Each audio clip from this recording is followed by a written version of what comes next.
Sundiata Keita, também conhecido como Sundiata, foi o fundador do Império do Mali, 1240 a 1645, na África Ocidental. Sundiata passou parte de sua juventude exilado, devido às intrigas políticas e rivalidades dentro de sua família. Ele retornou à sua terra natal mais tarde com o objetivo de restaurar o reino de sua mãe, que havia sido conquistado. Príncipe da tribo Malinke, Sundiata não apenas derrubaria o governo do reino de Sosso, 1180 a 1235 a.C., o maior herdeiro do desmoronado Império de Gana, século VI a XIII, mas também conquistaria os vizinhos reinos, estabelecer um governo estável a partir de sua capital, Niani, e tornar seu império o maior e mais rico já visto na África Ocidental. Sundiata Keita, cujo nome significa Príncipe Leão, foi tão fundamental para a criação do Império do Mali e para a história dos Malinke, que antigas tradições orais o transformaram numa grande figura guerreira e caçadora, cujas façanhas garantiram a sua descendência. Reinaria sobre a região durante séculos. Ele pertencia à família Keita, uma linhagem nobre na sociedade mandinga.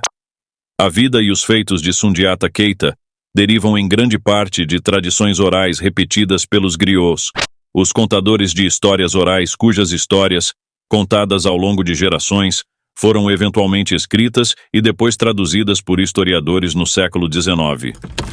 Segundo a lenda, Sundiata era um príncipe do grupo Malinke, também conhecido como Mandinga, e seu nome, apropriadamente, significa Príncipe Leão, ou Leão Faminto, sendo o grande felino o símbolo do clã Keita. Sundiata tinha uma desvantagem imediata. Não conseguia andar. Uma deformidade talvez ligada à sua mãe, que era corcunda em algumas versões das histórias de Sundiata. Foi por esta razão que um inimigo do seu pai lhe poupou a vida, tendo o monarca desconfiado já matado outros 11 descendentes masculinos do pai de Sundiata para se proteger contra uma futura rebelião do seu governo.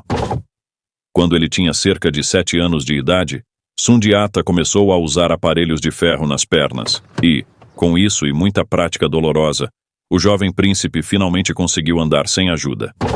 Em uma versão das histórias, Sundiata teve outros problemas ao ser exilado no reino de Mema, enquanto um irmão, Dankaran Tuman, assumia o cargo de governante dos Malinke.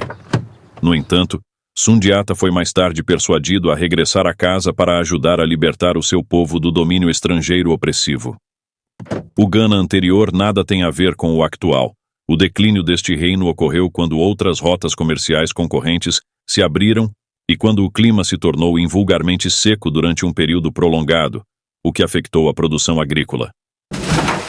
Os governantes do Gana também não se ajudaram, pois o império foi assolado por uma série de guerras civis. Como sempre, impérios caem e outros sobem, e Sundiata Keita pretendia que fosse a sua estrela que se elevasse acima de todas as outras na África Ocidental. As terras Malinke sempre foram difíceis de controlar pelos reis de Gana, e as rebeliões foram abundantes desde os primeiros anos do século XIII, depois de Cristo em diante, especialmente quando os últimos governantes do Império de Gana em rápida desintegração, os Sosso, também conhecidos como Suzu, impuseram restrições sobre comércio em partes do seu território. A partir da década de 1230, Sundiata travou uma guerra total contra os Sosso e seu rei Sumanguru, também conhecido como Sumaoro Kante, em 1200. Sundiata formou uma aliança poderosa com outros chefes descontentes e cansados do governo severo de Sumanguru, e, mais importante, recebeu ajuda inestimável de sua irmã, Nana Triban. Nana foi forçada a se casar com Sumanguru e descobriu o segredo de que seu totem, Tana, ou fonte de força, era uma espora branca. Nana roubou a espora, e então Sumanguru estava em grave desvantagem na batalha que se aproximava em Krina, também conhecida como Quirina, em 1235. Sundiata e seus aliados foram vitoriosos, e Sumanguru fugiu para salvar sua vida, para nunca mais ser visto. Sundiata, auxiliado por generais talentosos, em particular Tiramagan Traore e Fakoli Koroma, conquistaria mais vitórias e acabou tomando a antiga capital do Gana em 1240. Sundiata não apenas conquistou a independência para seu povo, mas também estabeleceu seu próprio reino impressionante, que ficaria conhecido como Império do Mali, 1240 a 1645, sendo Mali o termo local para o lugar onde o rei vive. O Império do Mali se tornaria o maior e mais rico império já visto na África Ocidental, controlando como o Império de Gana, rotas comerciais regionais por terra e rio, e recursos locais como ouro, cobre, ferro e marfim.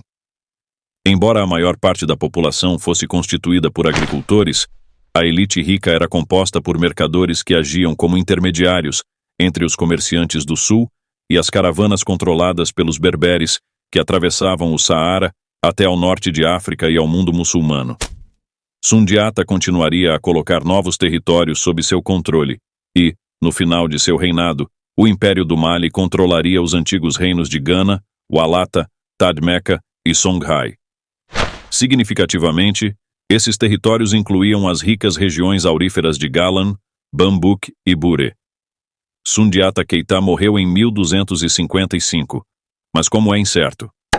Alguns registros apontam para um ferimento de flecha acidental, mas fatal, outros para afogamento no rio Sankarani.